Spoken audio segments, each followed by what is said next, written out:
Welcome everyone to my YouTube channel. We'll start with exercise 1.2. Very first question is express the number as product of its prime factors. जो भी numbers हमें दिए हैं 140, 3825 आपको इन्हें prime factors के form में रिप्रेजेंट करना है. अब प्राइम फैक्टराइजेशन कर सकते हैं इन नंबर्स का. सो 140, 2 70 2 35 5 7 एंड 7 1. ठीक है. सो आप लिख सकते हैं 140 को एज यहाँ पे कितना है 2 का स्क्वायर इंटू 5 इंटू 7. ये इसके प्राइम फैक्टर्स हो गए. उसी तरीके से आप 3825 को लिख सकते हैं 3825 as the number is divisible by 5. तो आप सबसे पहले और इनमें स्टार्ट विथ 3 अगर आप चेक कर सकते हैं 3 से हो सकता है तो 3 आई थिंक सो 3 12 3 36. यहाँ पे 2 कैरी होगा 1 एंड 5 3 से हो जाना चाहिए ये. सो 3 1 3 3 2 6. यहाँ पे 2 कैरी आएगा. 3 7 21 1 कैरी आएगा. 3 5 15. Check it out. ये फिर से हो सकता है 3 से डिवाइड. सो 3 4 12 होता है. 3 2 6 होता है. 3 5 होता है. अब ये 3 से डिवाइड नहीं होगा तो इसे आपको 5 से करना पड़ेगा. 5 8 40, 2 carry, 5 5 25, 5 1 5, 3 carry, 5 7 35 and 17 1. So now you can write as 3825 को आप लिख सकते हैं 3 का स्क्वायर 5 का स्क्वायर. सो 3 का स्क्वायर 5 का square into 17. There are other 2 numbers जिसको आपको लिखना है, फाइंड आउट करना है. टोटल 5 सम्स है, मैंने 2 किए हैं, बाकी के आप कर सकते हैं. फिर स्टार्ट विथ क्वेश्चन नंबर 2.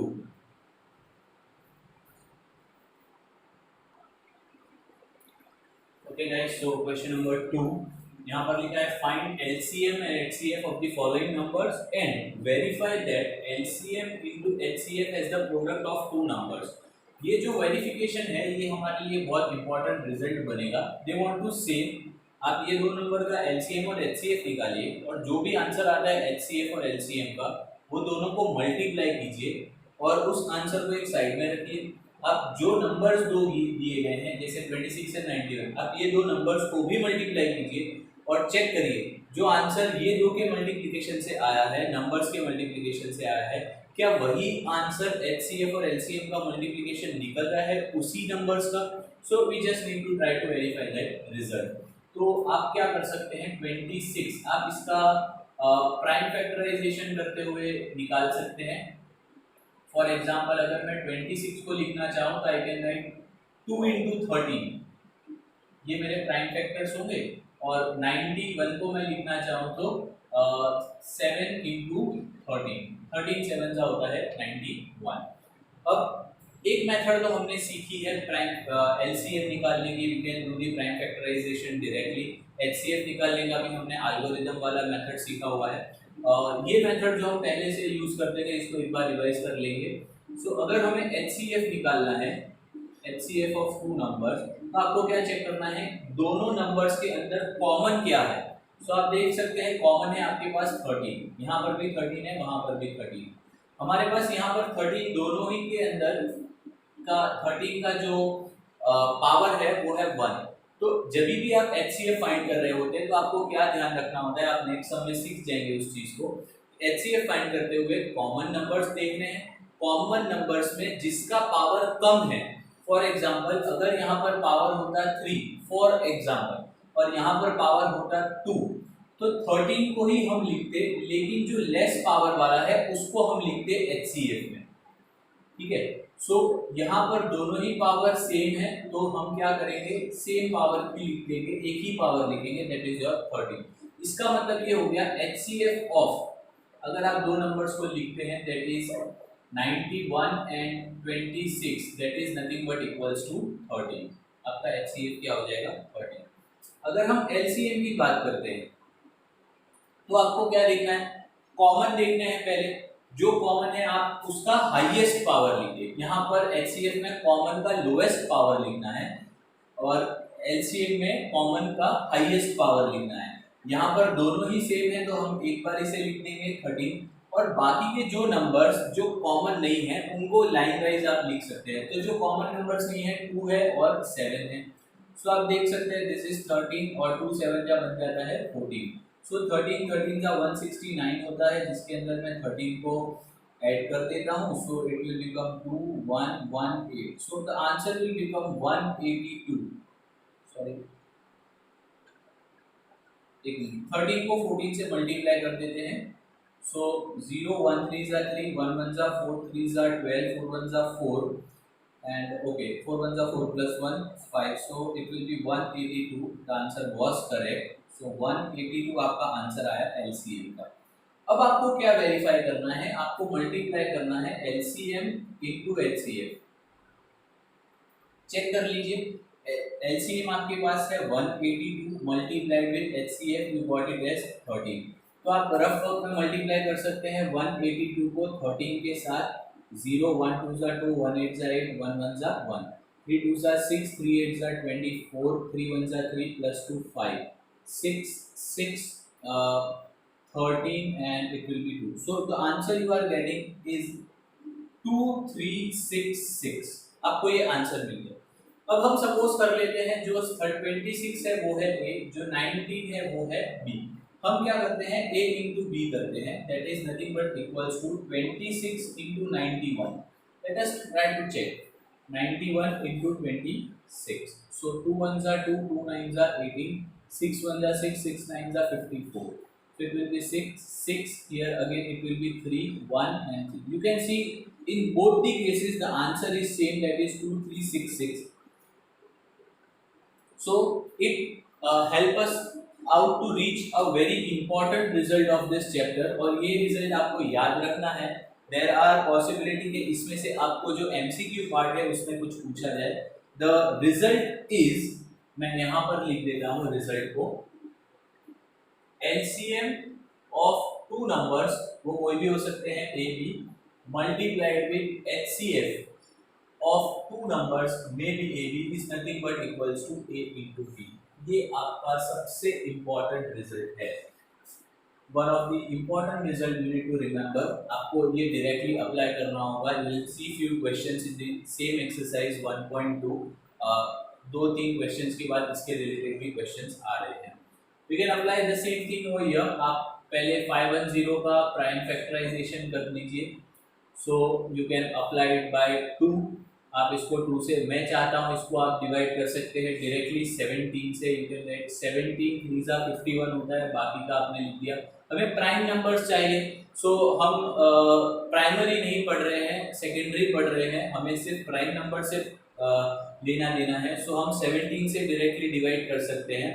भले ही रूल हमें 2 से डिवाइड करने को पहले बोल सकता हो, वो प्राइमरी लेवल का था, लेकिन अब हम समझ सकते हैं तो 17 से डिवाइड कर सकते हैं। सो you can also divide it by 3 10 जा हो जाएगा। यहाँ पर इसको मैं कर सकता हूँ 5 2 जा एंड 2 1 जा। सो ये बहुत इजीली डिवाइड हो जाता। अगर मैं 2 से करता तो शायद मेरे लिए थोड़ा सा डिफिकल्ट होता। So 510 can be written as 2 into 3 into 5 into 17। ठीक है, मैं 92 को भी इसी तरीके से डिवाइड कर लेता हूँ। यहाँ पर मैं 2 को डायरेक्टली अप्लाई करूँगा। सो इट विल बी 46 2 23 जा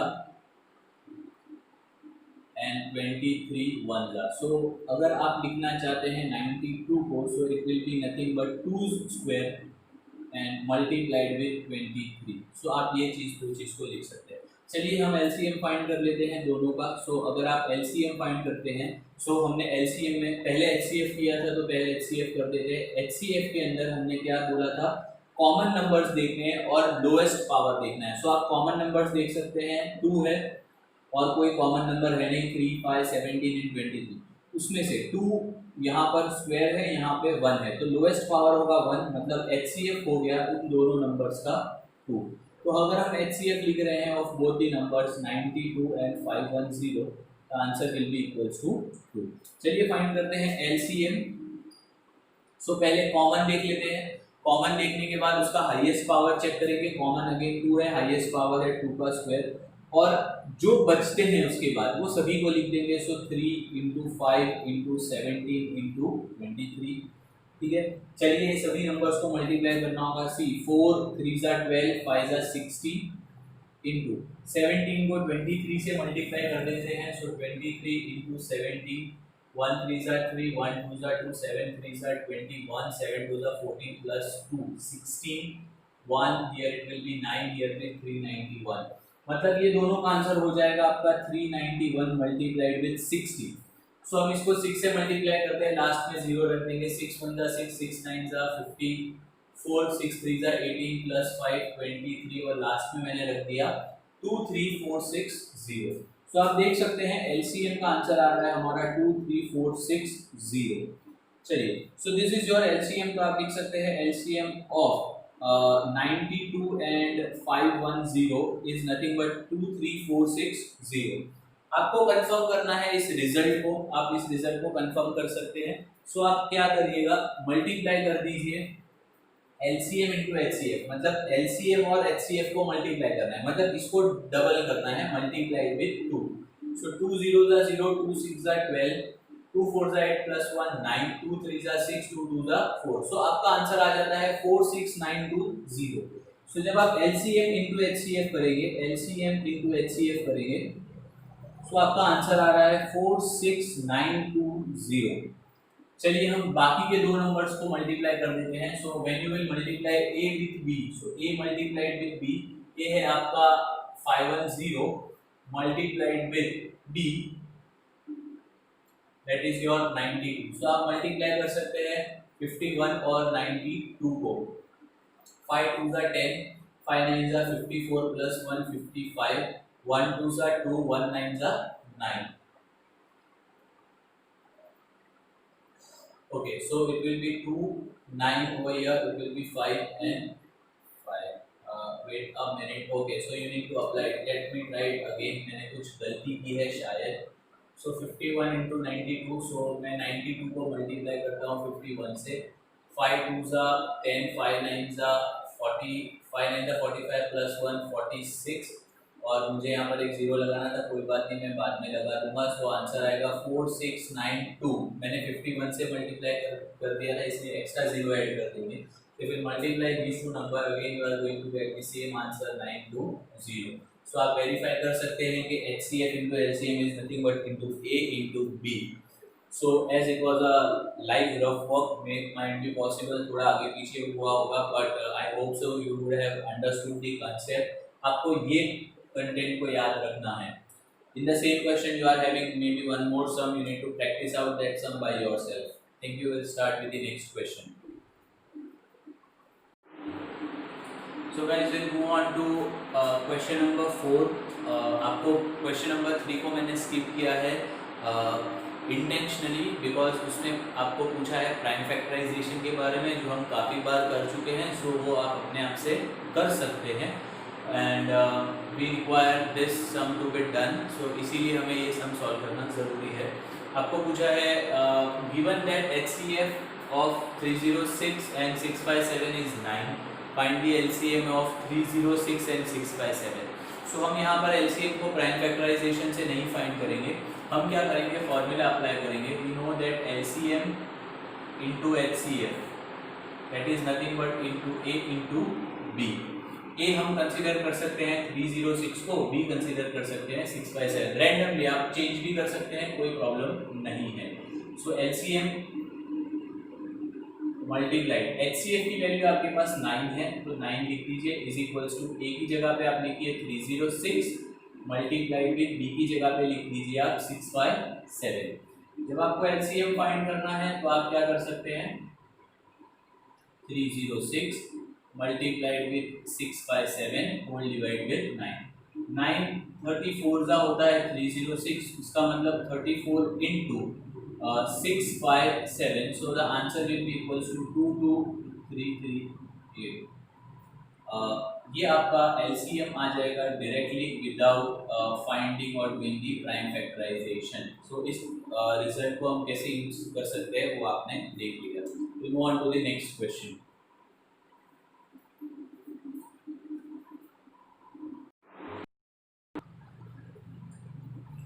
okay guys, so question number 5 and 6 7 हमने ऑलरेडी कर लिया है पिछले पार्ट में।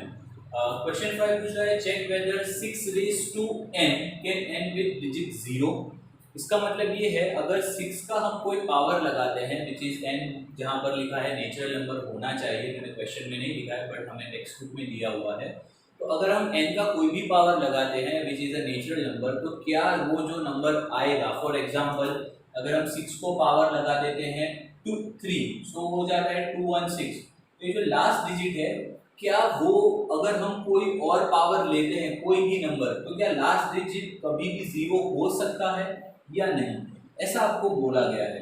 देखिए पहले एक तो कंसेप्ट समझ लीजिए, अगर किसी भी नंबर के पीछे लास्ट में 0 आएगा, for example 260 for example, it means this number is divisible bye 10, हम इस नंबर को 10 से डिवाइड कर सकते हैं, आंसर हमारा 26 आ जाएगा।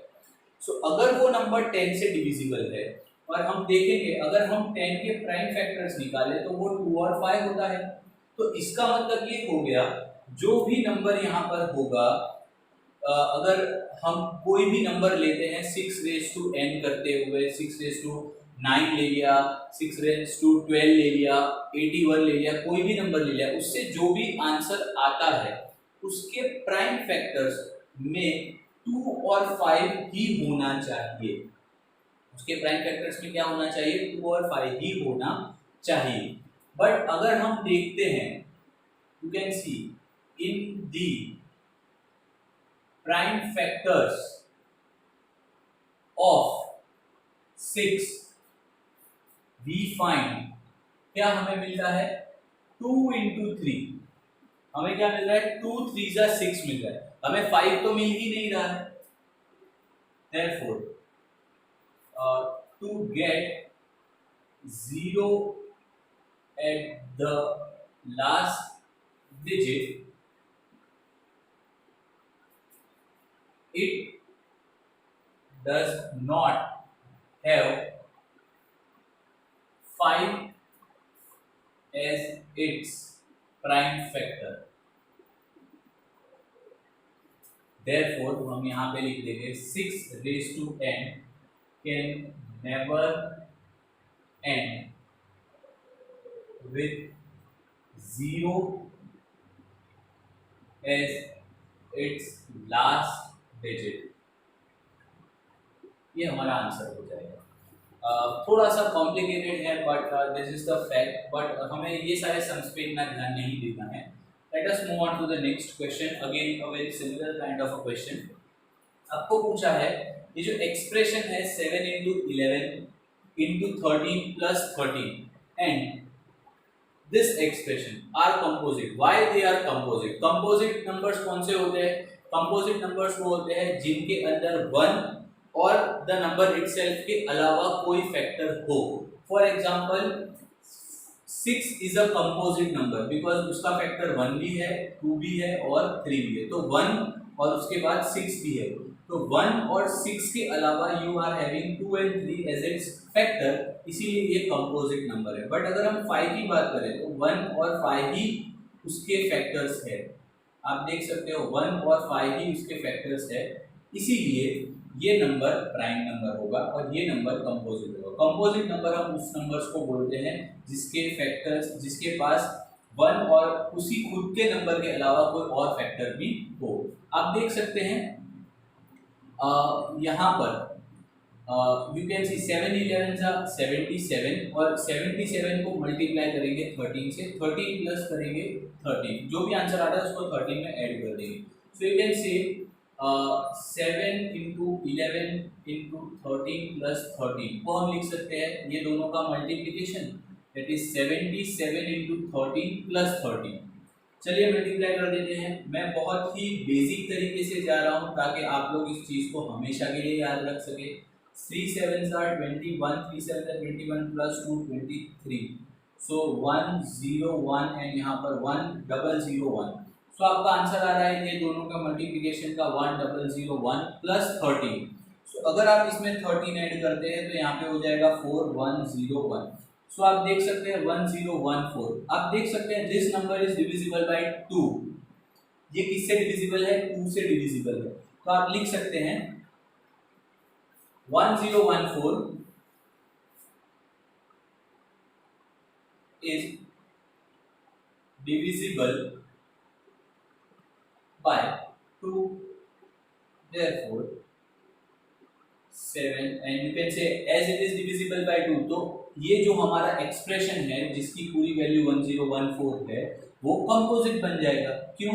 क्योंकि उस नंबर के पास एक और एक्स्ट्रा फैक्टर है जो है 2 other than 1 and the number itself. तो you can say 7 multiplied with 11 multiplied with 13 plus 13 is a composite number. Right, similarly आप यहाँ पे अप्लाई कर सकते हैं। देखिए 5 4 जा 20, 23 जा 60, 62 जा 120 एंड 7 6 जा 42। मतलब अगर आप मल्टीप्लाई करते हैं into 5 into 4 into 3 into 2 into 1 plus 5 तो ये हो जाएगा 5 4 जा 20, 23 जा 60, 62 जा 120, 121 जा 120 और यहाँ पे 42। सो 42 इंटू 120 प्लस 5 ये दो को मल्टीप्लाई करके आप देख सकते हैं।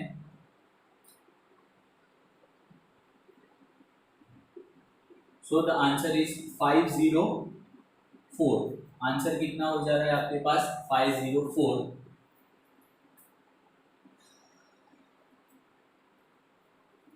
ओके, सो 504 प्लस 5 तो आंसर विल बिकम 509। आप चेक कर सकते हैं क्या ये 509 3 से डिविजिबल है? 3 1 जा 3, 2 0, 3 6 जा 18, 2 9। ओके, ये 3 से तो डिविजिबल नहीं है।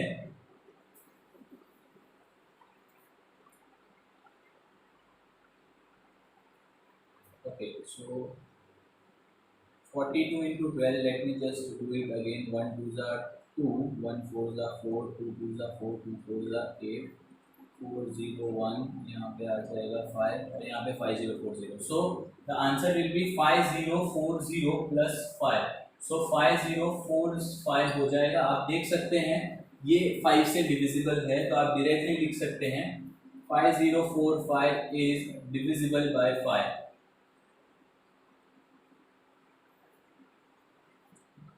Therefore, आप बोल सकते हैं 7 into 6 into 5 into 4 into 3 into 2 into 1 plus 5 is a composite number.